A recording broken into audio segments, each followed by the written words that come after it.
Hey, Alan, I have some really exciting news, What's that, Abby? which is that the movie that we've been working on for 6 years is now available to stream for free on Tubi. Which one's this? The film is called Voices Carry. What's it about? So it's a paranormal thriller where a generational mystery sinks its teeth into an isolated couple that's just looking for a fresh start.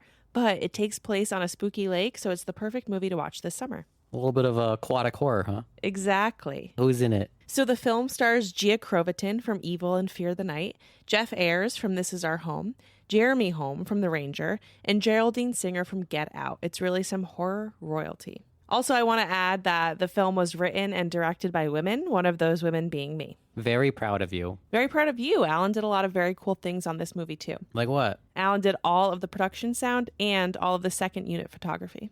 Wow, that's impressive. Very, very impressive. Voices Carry is now streaming for free on Tubi. Search Voices Carry and watch today.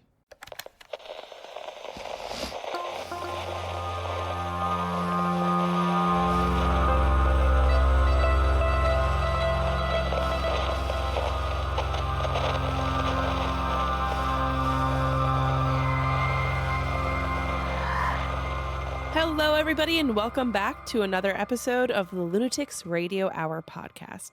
My name is Abby Branker. I am sitting here with Alan Kudan. Hello. Films across all genres have sequels, but horror embraced sequels earlier, more aggressively, and more successfully than almost any other corner of cinema. I'm trying to prove you wrong, but I got nothing. Today we are talking about the history of horror sequels. And there's a really good reason for that, which we will get to later. While dramas and comedies often tell complete stories, horror discovered something incredibly valuable. Monsters can come back. In many ways, the history of horror sequels is the history of horror itself. I mean, think about all of the franchises that we've covered on this podcast. Like what? We've done Halloween, we've done Nightmare on Elm Street, we've done Friday the 13th, just to name a few. I think that's all of them, actually. But there's so many horror franchises out there, right, that have really strong cult followings. Yeah, like Leprechaun. And that's something that puts horror, I think a little bit aside from other genres. I've never seen The Howling. Yes, you have. I don't think so. Why are you thinking about The Howling? Because there's a lot of them. There's like 7 of them. What if I have? I don't remember it. Is it good? Yeah, it's pretty good. What about number 6? I only saw the first one. Oh. The Frankenstein Monster, Michael Myers, Freddy Krueger, Jason Voorhees, Ghostface, Chucky, and countless others became more than characters. They are recurring myths. You should put Pinhead in that list. Sure. Pinhead. Does he last for the whole series? I'm so glad you brought this up. So originally, Pinhead is a very small part of Hellraiser 1. Yeah. The main antagonist of Hellraiser 1 is Frank, the guy who originally summons the Cenobites and then slowly becomes resurrected through sacrifice. Yeah. And then in Hellraiser 2, mild spoiler, Sure. the woman that helps Frank also dies. Yes. Because she slowly becomes the villain throughout the movie. And she was supposed to be the big bad of the series because she gets resurrected in number 2. The whole series was supposed to focus on her being, again, the big bad. But Pinhead specifically tested so well with audiences that Clive Barker rewrote some things. Interesting. To make him have a bigger part. But then the budget just wasn't there for Hellraiser 2 to do all these like heavy flashbacks on like Pinhead's origins and to make him more of a character. Yeah. So the movie is really split. Sure. Focusing on who does what. But after that, it really just kind of zeroes in on like, we love seeing, the Cenobites rip people apart. So that's what we're going to focus on. It's so interesting. And I think what you're saying right now, and it's like one of the main points we're going to make on this episode, which is sequels in horror function in different ways. And it's really fun to kind of track these throughout the history of horror and see how different franchises or different genres of horror have played with things, right? Like obviously you have slasher films where the slashers get more and more ludicrous over time. Right. It just becomes more about the kills than it does about the character piece. Right. But then you have something like Final Destination where it's like the setup that's recurring and the characters are not. You know what I mean? Or, sure. To some extent. But there's different ways to slice and dice argue with this. that one there. I know, but you get what I'm saying. Because the antagonist is death. Sure. They're just But it's the same thing with Saw, or like, it's like it's more of a universe. I'm giving you a very suspicious eyes with Saw. It's not that the villain changes in Saw. It's that the reason why it's interesting to go back isn't because Jigsaw gets more and more and more campy. It's because... No, it gets more cancery. Yeah, but you get to see different people go through his universe. Yes. And so there's different ways to think about sequels, and we're going to talk about it all today. Yeah, I'm thinking of The Simpsons. Sure. And how you have such a long-running franchise that has gone through so many different writers, so many different directors, so many different artists. You'd think it would be very different where it started versus, where it is now. Yeah. And to an extent it is. But also there are just like some cornerstones. Like there's this guide that has been that gets reposted every now and then just because it's pretty interesting. Yeah. About how all these boxes that need to be checked when drawing these characters. Because like you can take a liberty going this direction, but this you absolutely cannot. This has to be like this. Right. Otherwise, it's too different from the source material. Yeah, it's all fascinating. It's really cool. We're going to talk through all of it. So we have a few sources for today. A Fangoria article by Will Jones, How the Horror Genre Created the World of Legacy Sequels. A Den of Geek article by David Crow and Joe George, The 31 Best Horror Franchises of All Time, ranked. An Entertainment Weekly article by Stephen Thrash, The 20 Best Horror Sequels of All Time. And a Forbes article by Mark Hughes, Top 10 Most Successful Horror Sequels of All Time. While Universal popularized the idea of recurring cinematic monsters, the idea of horror continuation existed earlier.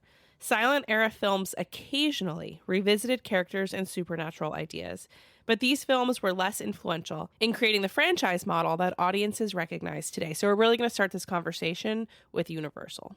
When people talk about the birth of horror cinema, they usually talk about Universal Pictures in the 1930s.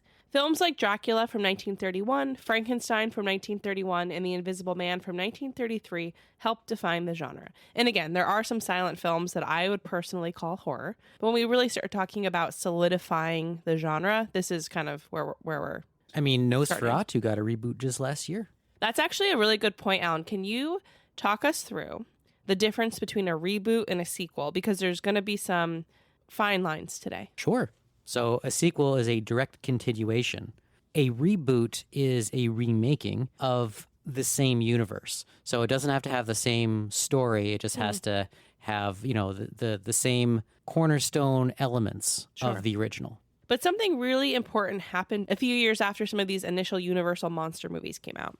Universal realized audiences wanted to revisit them, that they could continue to make money by expanding on the existing characters and universes that audiences were already fans of, and they did not need to necessarily reinvent the wheel over and over again. In 1935, Bride of Frankenstein was released.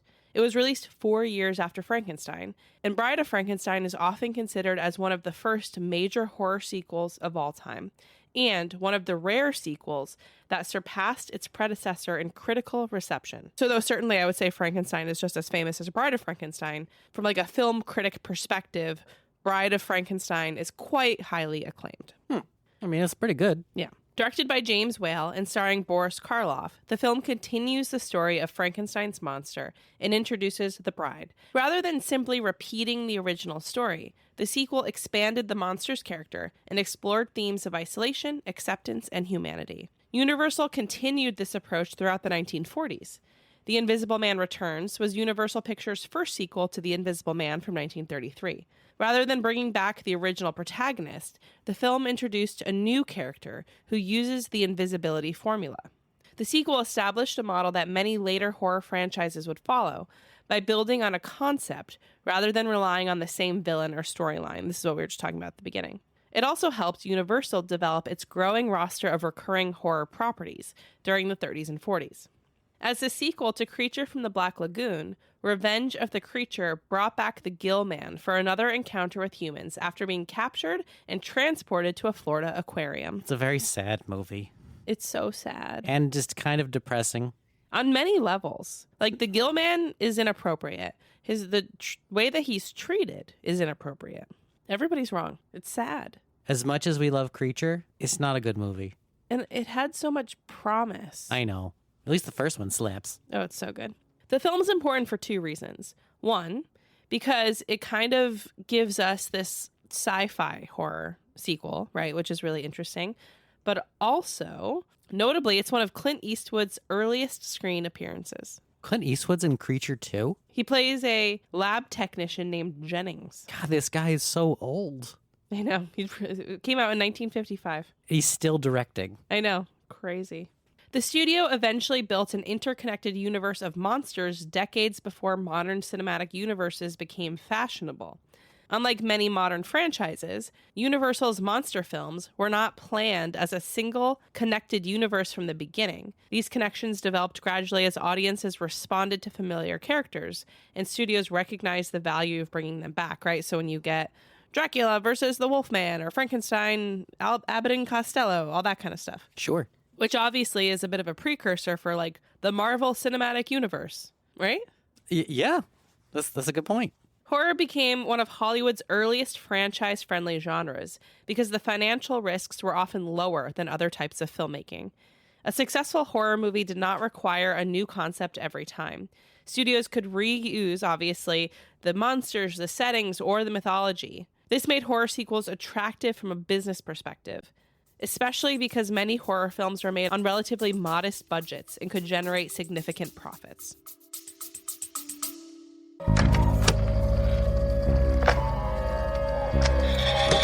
If this isn't quite enough chaotic horror and history content to scratch your itch, consider joining our Patreon. We have a ton of fun creating bonus episodes, writing essays that explore some of our favorite horror topics, and presenting spooky classic literature. Plus, all new members get a welcome package in the mail, a lifetime discount to our merch store, and new stickers whenever we have new designs to share. Head to patreon.com/Lunatics Project to join. On one hand, the commercialism kind of pushed the film industry into what it is today, which is everything is a reboot or a sequel. Sure. Or at best, an adaptation. The true original works are so uncommon. But that said, like, there's something so fun and comforting about a sequel to a beloved movie where you're just kind of getting, more of the same, but this time with like a bigger budget, hopefully. I know horror usually goes down the opposite road. Yeah. Of budgets kind of go down and down. Although I will say horror oftentimes has like a bump. Like the first movie is low budget. And then the second movie, because the first movie made a lot, has a big budget. Sure. And then it's after that the budgets go down and down and down, along with the quality. That's a really good point. And I think that's something that can be fun. Like, again, there's been a few times where we've sat down and watched the entire collection of movies and franchises. And you can really tell that arc is like very, very clear. For several decades, horror sequels appeared sporadically. Everything changed in the late 1970s and early 1980s. Released 3 years after Jaws, Jaws 2 was one of the earliest examples of a modern blockbuster sequel. Before the blockbuster era, sequels were often viewed as lesser versions of original films. Straight to home movie. Exactly. Actually, no. Wait, when was Jaws 2? 1978. We didn't really have home movie yet. We're going to get there, though. The success of movies like Jaws 2 demonstrated a major shift in Hollywood thinking. Studios began seeing franchises not just as collections of films, but as long-term properties that would allow them to create repeat audiences. The film follows Police Chief Martin Brody as another great white shark threatens Amity Island. While it did not have the same cultural impact as the original, it was a major commercial success and showed Hollywood that successful horror blockbusters could become ongoing franchises. Its financial performance encouraged studios to invest more heavily in sequel production during the late 70s and 80s.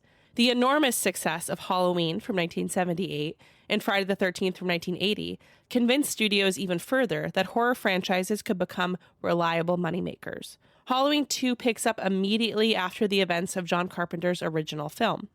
Written by Carpenter and directed by Rick Rosenthal, the sequel follows Michael Myers as he continues his pursuit of Laurie Strode. It follows his continual pursuit of an art degree. The film is particularly significant because it introduced the controversial idea, that Laurie and Michael were siblings, a storyline that influenced the franchise for decades. It also helped establish the practice of direct continuation, with many later horror sequels taking place immediately after the events of their predecessors. It's basically endorsed fan fiction. Well, I mean, Carpenter wrote it. Yeah, he's a big fan of his own work. Meanwhile, Friday the 13th Part 2 came out in 1981, a year after the original, and it created one of horror's greatest icons because, again, reminder, Jason Voorhees really isn't in Part 1 that much, right? Spoilers. In Part 2, transformed him into the franchise's central villain. He wears a sack over his head. He doesn't get the hockey mask until the third movie. And he really becomes like one of the top 3 slasher icons of all time. Possibly the biggest. I don't know about that. I'd say he's the most iconic. In terms of people that don't watch horror movies, they can take one look at Jason and be like, he's from that movie. Okay, sure. Specifically with the machete and mask. Okay. Simply because that idea has been parodied so many times outside of the franchise. All right, fair enough. Who would you say is the biggest? Michael Myers. I'd say he's quite big, but he's no hockey mask killer. He's a William Shatner mask killer. Yeah, which is a bit more niche. Sure. A few years later, A Nightmare on Elm Street 2, Freddy's Revenge, came out in 1985. Freddy Krueger evolved from a terrifying dream stalker into a franchise centerpiece. While divisive upon release, the film has since been reevaluated for its subtext and its unique place within queer horror history. What? Really? Yeah, so there's some analysis from a modern lens in which people think that the main character, this character Jesse Walsh, who's played by Mark Patton, and essentially he's sort of possessed by Freddy, and that this serves as an allegory for repressed sexuality and gay panic. Okay, I didn't get that, but that's all right. I think a lot of people didn't. I think it kind of has emerged recently. From Wes Craven himself? That's right. Wow. One of the defining differences between horror sequels and sequels in other genres is that audiences often return for the antagonist rather than the protagonist. For sure. I mean, they're so much cooler. Yeah, it's just very different than, I mean, what's a I guess the other franchises I can really think of outside of horror are like action or sci-fi. Right, and then you have Alien, which just bridges the gap. But in action franchises, are you going for the protagonist or the antagonist? Protagonist. Right. So I think that's why horror is a little bit different. Right. Think of Die Hard. You're always with John McClane because he always kills the bad guy at the end. Right. Sorry, spoilers. Spoilers. One of the most surprising sequels of the era was Psycho 2 from 1983. Psycho 2 was released more than 20 years after Alfred Hitchcock's Psycho. Psycho 2 follows Norman Bates after his release from a psychiatric institution. Many critics and audiences initially viewed the project with skepticism because of the original film's status as a classic. However, the sequel received positive reviews and strong box office returns. Its success showed that older horror properties could be revisited successfully and still kind of serve their place in Hollywood, right? So the pattern started to become very clear to studios. Audiences weren't just interested in scary stories, they were interested in these specific villains, right? They had favorites. But horror sequels face a unique challenge. Fear often comes from the unknown, but sequels require familiarity. Filmmakers solve this problem by changing the source of suspense. The first film introduces the threat, and later films typically expand the mythology, reveal new rules, increase the scale, or explore consequences that were only hinted at originally, right? They have to figure out a way, if you're using the same villain, to keep the audience scared and to not get kind of overly saturated by that villain. Right, and usually you delve into mythos. You make the villain have new abilities. I'm trying to think of like when it's done well, because especially in the really long running franchises, the easiest one for us is probably Halloween. Sure. Every few movies, you're dealing with a director that just takes a few too many liberties. That feels like, yes, it's technically Michael Myers, but is it in name only? Right. He's this like this undead juggernaut, while in the first one he's just a guy. I think it's true for Jason as well. I mean, we just did that whole watch through. Oh, for sure. In those films, like, he loses any semblance of who he was originally. So, but when it's done well, I think a great example would be Silence of the Lambs, and then Hannibal, and then Red Dragon. Hannibal Lecter is not even the main villain of Silence of the Lambs. Yeah. But like, boy, is he iconic from it. But he was so beloved that he was the focus of the sequel, where they just call it Hannibal. Yeah. And, then in Red Dragon, you just go really deep into backstory in very interesting ways. Basically, they make the characters deeper rather than just bigger. Yeah, and I think that's a great point. Like there's kind of room for everything in horror, right? Like there's definitely people who want to go see Jason in a spaceship, but then there's also people who are like, wow, Silence of the Lambs, genre aside, is one of the best films ever made. I would love to continue that world in a really thoughtful, non-campy way. You know, I think of Jason, like, do I really want to see a big character piece on Jason Voorhees as he goes to the Not really, but I say that now. But then you can watch Son of Godzilla and watch Godzilla go through all the trials and tribulations of child rearing. Yeah. And like, yeah, watching him trying to take a nap and his kid just won't go to bed is like somehow really endearing. Yeah, and like, it's so cute. So relatable. The rise of home video in the 1980s transformed horror franchises. A sequel no longer needed to compete only at the box office. Horror fans could discover movies through rental stores, television broadcasts, and later cable networks. This created a demand for recognizable franchise titles and allowed series like Friday the 13th, A Nightmare on Elm Street, and Hellraiser to continue producing installments even when their theatrical success varied. By the mid-1980s, some filmmakers realized sequels could do more than simply bring monsters back. Yeah, sometimes they can send them into space. Well, exactly. Like in Leprechaun, such as Leprechaun in Space. Or in Aliens. James Cameron's Aliens followed Ridley Scott's Alien by shifting the franchise from slow burn science fiction horror towards action horror. But in all the right ways. The film expanded the mythology of the xenomorph species by introducing the alien queen and the concept of a hive structure. It is frequently cited as one of the greatest sequels ever made and demonstrated that a sequel could succeed by changing genres while remaining faithful to the original premise. Yeah, I mean, I'd say it was the greatest sequel ever made until Terminator 2 Judgment Day came out. Its influence can be seen across science fiction, horror, and action filmmaking. Released 1 year after Hellraiser, Hellbound Hellraiser 2 expanded the mythology introduced by Clive Barker's original film. And remind me, Alan, Hellraiser is based on a short story? It is, The Hellbound Heart. And is it very similar?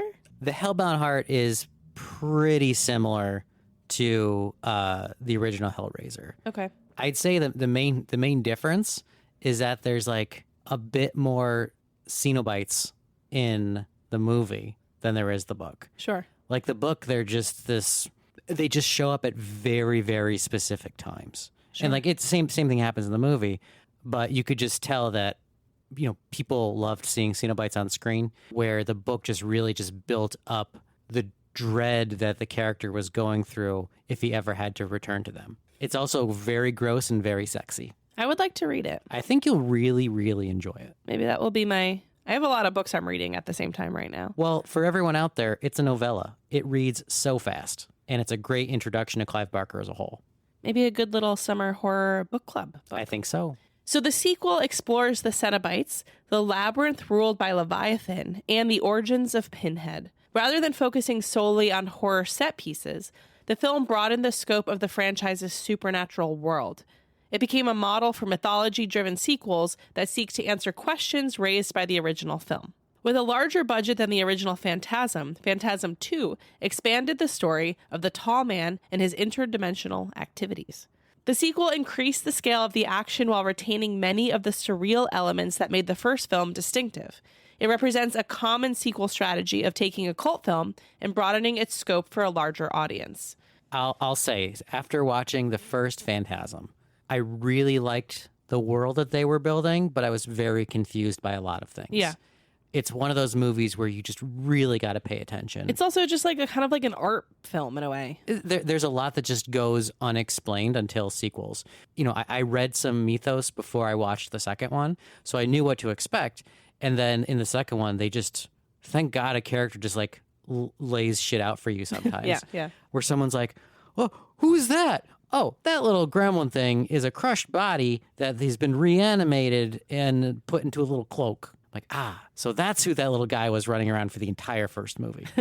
As franchises continued growing, some sequels began drifting far away from the tone of the originals. Dun dun dun. Texas Chainsaw Massacre 2 from 1986 is perhaps the most famous example. Directed by Tobe Hooper, Texas Chainsaw Massacre 2 took a very different approach from the original film. Alan famously set me up for this in a bad way. While the 1974 movie emphasized realism and brutality, the sequel embraced dark comedy, satire, and exaggerated performances, though still disgusting. The film is often cited as an example of a sequel that deliberately reinvented its franchise, rather than attempting to recreate the tone of the original movie. I think it was the right call. Its reputation has grown significantly over time, and it is now considered one of the most distinctive horror sequels of the 1980s. I agree that the tone is different, certainly. There's no getting around that. That's undebatable. However, it is still horrifying and disgusting. For me, it is campy enough that I am unbothered by the gore. It's not even, I mean, the gore to some extent, but it's almost just like listening to a woman scream in terror for 2 hours isn't for me. Sorry, gore was the wrong word. I mean, there is a lot of blood. I'm unbothered by the horrific elements because it seems so fantastic. Silly. Yeah. It's like in Dead Alive. I don't know if it's still the case, but for a while it was like the biggest, there's like the goriest scene in movies. Yeah. Where he just fights all these zombies with a lawnmower for like 20 minutes. And yeah, I remember at one of our very early dates, you made me watch this. yeah, it's a great movie. Like it's so ridiculous. Yeah. That it's like, it's hilarious. Now, if it was in a different movie, if we watched a World War II movie and for 20 minutes people were being killed with a lawnmower, I think it would be a very different tone. And I probably wouldn't want to watch that. But this one's a lot of fun. And for me, Texas Chainsaw was the same thing. The second one just made it so silly that I was unbothered. Palatable. Directed by Joe Dante, Gremlins 2 is known for its self-aware approach to sequel filmmaking. The film introduces a variety of mutated gremlins and openly satirizes both Hollywood sequels and corporate culture. Rather than attempting to recreate the film's original formula, Dante used the sequel to comment on the concept of sequels themselves. The film has since become a notable example of a sequel that intentionally challenges audiences' expectations. The movie introduces dozens of bizarre new gremlins and constantly pokes fun at the idea that audiences wanted more of the same. Meanwhile, Child's Play 2 helped establish Chucky as one of horror's most recognizable little tiny villains. Aww. The sequel focused more heavily on Chucky's personality, humor, and dialogue than the original film. Many fans consider it one of the strongest entries in the franchise. I really want to like Chucky because I like toys. Okay. It's an interesting reason. And I think I had such a fear of him as a kid that I've never really gotten into the whole franchise. I've seen some of the movies, but it's just never been for me. And I also don't like his voice. I mean, yeah, it's supposed to be unsettling. I don't know. I too have never really resonated with Chucky. He's just kind of goofy. Yeah, I don't know. And I don't know. He finds himself just like generally murdering women. Yeah, but kind of a bummer. I mean, I guess that's true of a lot of these guys, but it is. But I don't know. He also like goes after kids, which is weird. The first sequel to Candyman relocates the story from Chicago to New Orleans, while expanding the backstory of the man who became Candyman. The film explored the character's history and family connections while maintaining the urban legend framework established in the original. And you get to learn a fun bit of trivia. What is that? Do you remember what the word carnival means? I don't. It's the tagline to the movie. Carnival is Latin for farewell to the flesh. Oh, we should have talked about that last week. No, it's not a tagline. It's Candyman Farewell to the Flesh. It's our Candyman 2. Oh, it's a subheader. I see. Subheader. Wow. Yeah. It reflects a common sequel approach of expanding mythology and providing additional context for a popular villain. By the 1990s, audiences were no longer just watching horror sequels. They were familiar with the rules of horror franchises. The genre had become part of popular culture, creating an opportunity for filmmakers to comment on the very formulas they had helped create. Released less than a year after the original, which is a feat, the sequel of Scream continues the story of Sidney Prescott while directly addressing the conventions of sequel filmmaking. Obviously, Screamwright is famous for being meta. Yes, they talk about sequels many times during the movies. Characters openly discuss the expectations audiences have for sequels and how they differ from the original films. Released in 1991, Terminator 2 Judgment Day is the sequel to The Terminator from 1984, and it is widely regarded as one of the most influential sequels, to your point, Alan, ever made. Or best movies of all time. It was directed by James Cameron. Several of the sequels on our list today were directed by James Cameron. He's very good. You should see his work in Titanic. He's very good, and he's sometimes problematic. Like what? The film reverses the premise of the original by turning Arnold Schwarzenegger's T-800 Terminator into a protector rather than a villain. The story follows Sarah Connor and her son John as they attempt to prevent the rise of Skynet while being pursued by the advanced T-1000, a shape-shifting liquid metal machine. God, it's like hearing your teacher try to like rap. To, like, Shut up. To get through to the kids. You saying that me trying to talk about Terminator sounds like a teacher trying to rap? Screw you. The film, I'm going to keep talking about it. The film significantly expanded the mythology of the original by introducing the future resistance movement, exploring the consequences of AI, topical, and deepening the franchise's time travel concepts. It also raised the scale of the action and visual effects.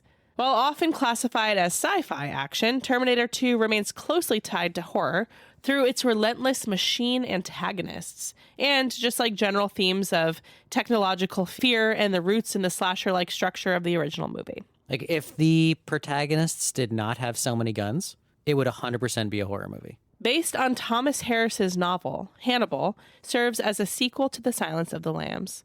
The film follows Hannibal Lecter years after his escape from custody and became one of the highest-grossing horror sequels ever released.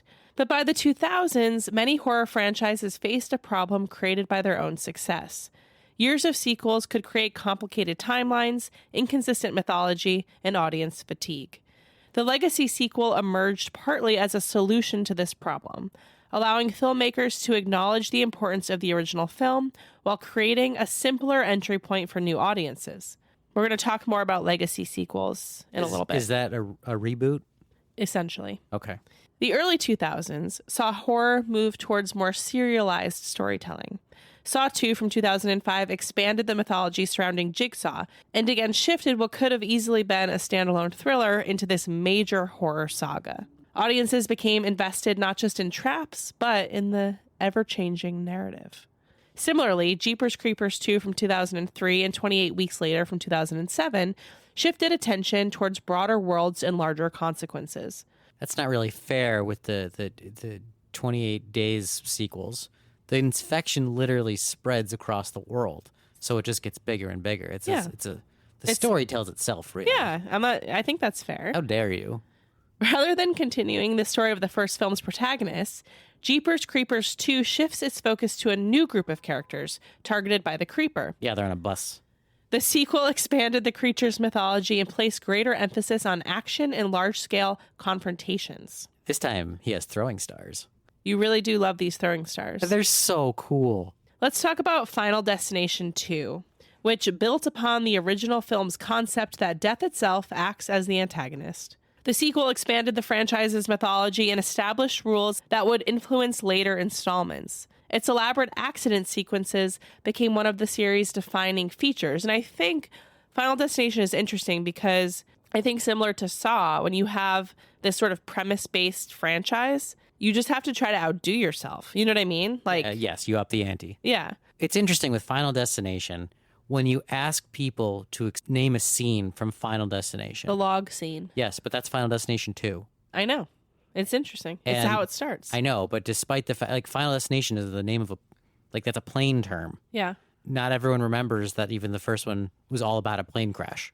Yeah. I mean, I also think, I don't know, it's just such a tough watch. It's like, and then 3 is on the amusement park stuff, right? Yes. And it's just like all stuff I don't want to be ruined. I want to be able to do those ruined. things. It's fun. No, it ruins it for me. It makes me so scared. While the original Saw functioned largely as a contained thriller, Saw 2 transformed the concept to an ongoing franchise.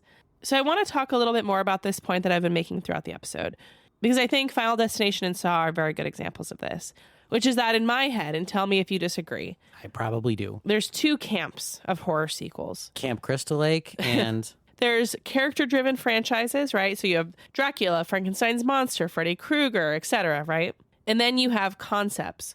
So Slay Away Camp. Thank you.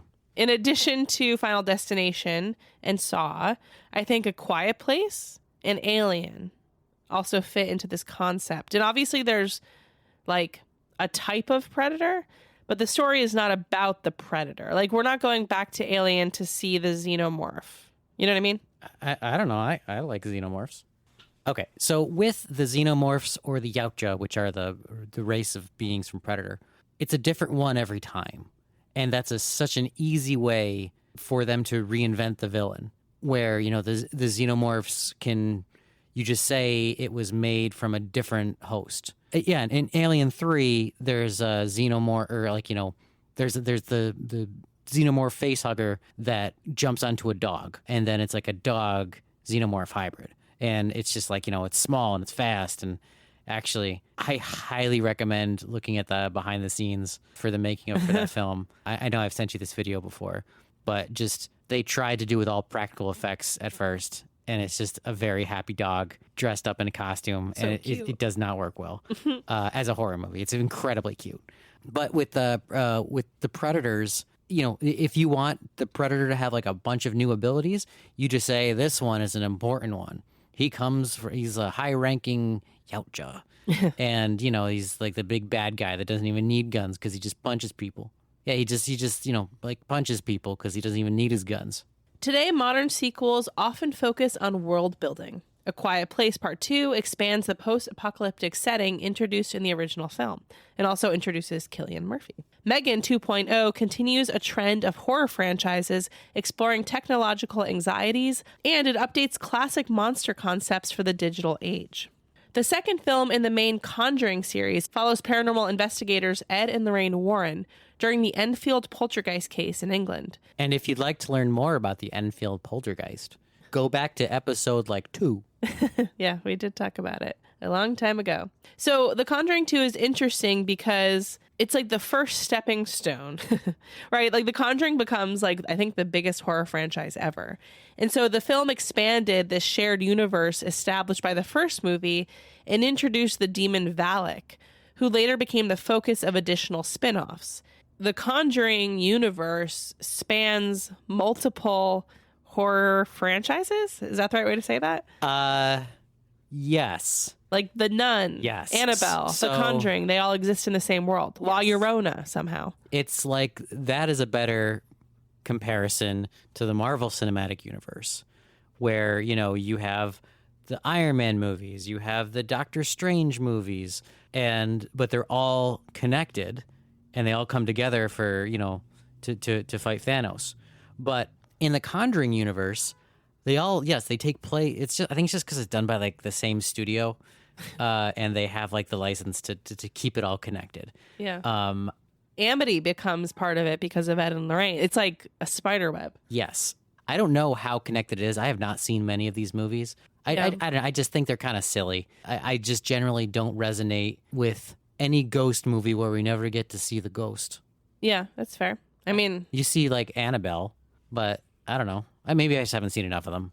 Yeah, I haven't seen many of them because the first was so scary. Well, they try to be scary. They don't try to be fun and campy. I know that people aren't going to like this, but I didn't like The Nun. I thought The Nun was silly. I don't think, did a lot of people like The Nun? Yeah, I feel like I can't say that openly. I get canceled. I mean, it's no Nun 2, that's for sure.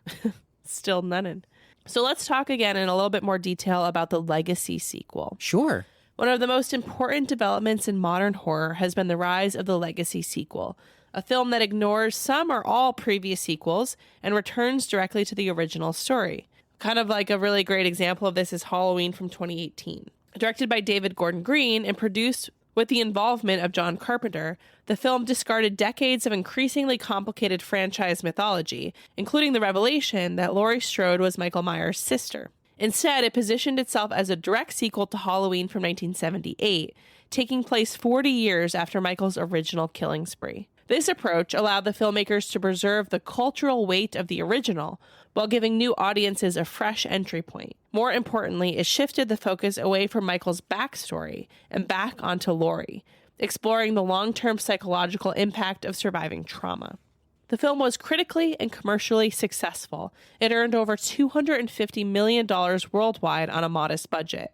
Its influence can be seen in films such as Candyman from 2021, Scream from 2022, The Exorcist Believer from 2023, and Texas Chainsaw Massacre from 2022, all of which attempted to reconnect with the original films while introducing a new generation of characters and audiences. Or Independence Day Resurgence from 2021? You know maybe? that I've never seen Independence Day. Well, don't see the sequel. It's so dumb. The Legacy sequel? Yes. I mean, is it? No, it's just a sequel. It just came much later. Yeah, 20 years after the first one. Is Will Smith in it? No. Is he in the original? Yes. Yeah. Maybe it wasn't 2021, but whenever it was 20 years after the original. I just remember this because like I love Independence Day. Yeah. It's so fun. I don't know. It really opened my eyes about how all war would go away if we just had a common enemy. Because like, Sure. yeah, humans just need a shared thing to kill.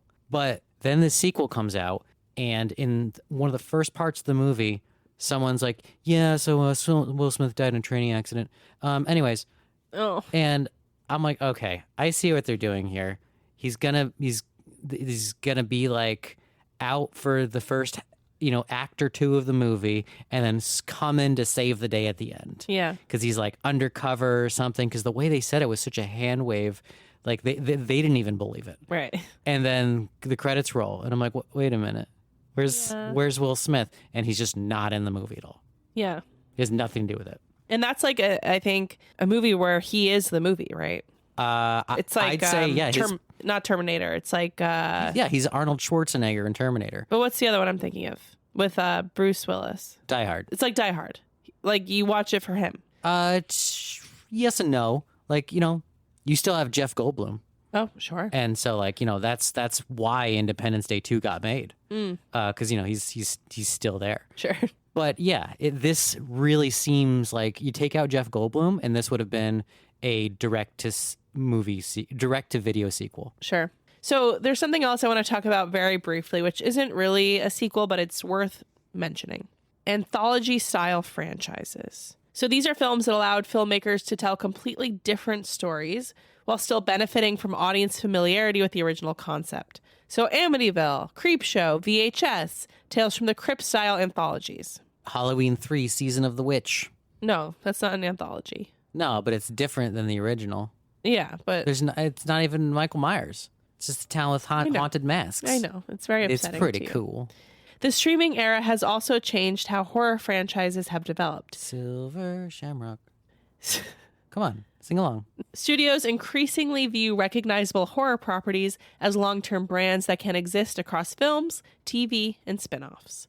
So, Alan, we're going to play a little game. Okay. In front of me, I have a list of the highest-grossing horror sequels of all time. Okay. There are 10 of them here. Give me some guesses. Scream 2. Nope. Halloween 2. And I will say some of these are not direct sequels, but most of them are. No, but Halloween from 2018 is on here at $255 million. Oh. That's actually the okay. 10th. So it's not number 2s of everything. No. How many number 2s am I guessing? 4. All right. Speed 2, Cruise Control. They're horror. Why don't I just tell you? Hannibal. Yes, Hannibal is number 2 at $350 million. Hellraiser from 2022. Why don't I tell you? Okay. We're going to go in reverse order. This is a bad game. I'm sorry. Halloween from 2018 at $255 million comes in 10th place. The Nun 2 from 2023 brought in $269 million. A Quiet Place Part 2 from 2021 brought in $297 million. Resident Evil Afterlife from 2010, $300 million. What? Really? Annabelle Creation from 2017, $307 million. Oh, frickin' Annabelle. Resident Evil The Final Chapter from 2017, $314 million. Those movies are just like printing money. My goodness. The Conjuring 2 from 2016, $323 million. Alien Romulus from 2024, $351 million. And then the top 2, Hannibal from 2001, $350 million. And in the very first place, at a whopping $473 million from 2019, Avatar 2. It Chapter 2. Oh, wow. I will take partial credit for the revenue of Alien Romulus, as I did work on promotions for that movie. Well, we did also go see it. We did also go see it. So we double dipped. We double dipped. Double contributed. But success can be defined in different ways. Halloween from 2018 is arguably the most important horror sequel financially because even though it came in at number 10, the budget was only $10 million. So it brought in more than 25 times its budget. It's the highest grossing film in the Halloween franchise and, as we discussed, helped solidify the modern legacy sequel boom. And if you adjust for inflation, though, some older sequels become very important. So adjusted for inflation, these are 6 real sequels, right? Jaws 2, Psycho 2, Halloween 2, Aliens, Friday the 13th Part 3, and Nightmare on Elm Street Part 3 are kind of the biggest You mean old Nightmare school. on Elm Street Part 3 Dream Warriors? I do, from 1987. Many of these earned far less in raw dollars than modern films, but sold enormous numbers of tickets relative to their era. Raw dollars. More than any other genre, horror allows sequels to reinvent themselves. A sequel can be a continuation, a prequel, a reboot, a comedy, an action film, an anthology, or an entirely new interpretation of the same fear. The monster can change, the rules can change, and even the tone can and often will change. But the audience returns because the core fear remains familiar. The history of horror sequels is ultimately the history of horror. From Bride of Frankenstein to Megan, horror has repeatedly demonstrated an unusual ability to reinvent itself through continuation. The best sequels don't simply resurrect a killer, they deepen mythology, expand worlds, challenge audience expectations, or reveal something new. And perhaps that's why horror franchises continue to thrive. After all, every monster story ends with a question. What if the monster comes back? Or is the monster really dead? Find out next time. So there's a tidal wave coming your way, folks. What's that? Alan's invention from many years ago, the Scary Scuffle. Oh, I love the Scary Scuffle. Which is a round-robin style tournament to the death of villains. It is not a round robin. It is a March Madness style tournament. It is a one-on-one single elimination bracket. Thank you. Great. This time, for sequels, we will be joined next week by 2 friends of the pod, and we will debate to the death until we come up with the ultimate horror sequel villain. Yeah, I'm very excited. I think we did the first Scary Scuffle 4 or 5 years ago, so we're long overdue. There is also a bracket that exists with the first round filled in, so you can fill in the rest of the bracket, place your bets, and if anybody, the person who comes closest will get a Lunatics prize pack, which is my favorite thing to mail out. If you're part of our Discord or on Patreon or on social media, you can get access to a bracket, fill it in, email it to filmsaboutLunatics@gmail.com by August 10th, I believe, but that date will be posted, and get it to us before the next episode comes out, essentially, and you'll be in the running. It's going to be a fun, good time. What will they win? You will win a very fancy Lunatics prize pack. Wow. Yeah, I didn't expect me a prize. That's amazing. Yeah, no, you do. And it's got some really cool Lunatics merch, some cool horror history stuff, some ghost stuff, and also... And our cat. No, some unopened collectible trading card packs from some very cool franchises that we're talking about right now. So, I'm just going to leave it there. Very exciting. Yes, very exciting. So get your brackets in. And this is a Scary Scuffle, the sequel. As always, thank you all so much for being here. Stay spooky, stay safe. We'll talk to you soon. Bye. Bye.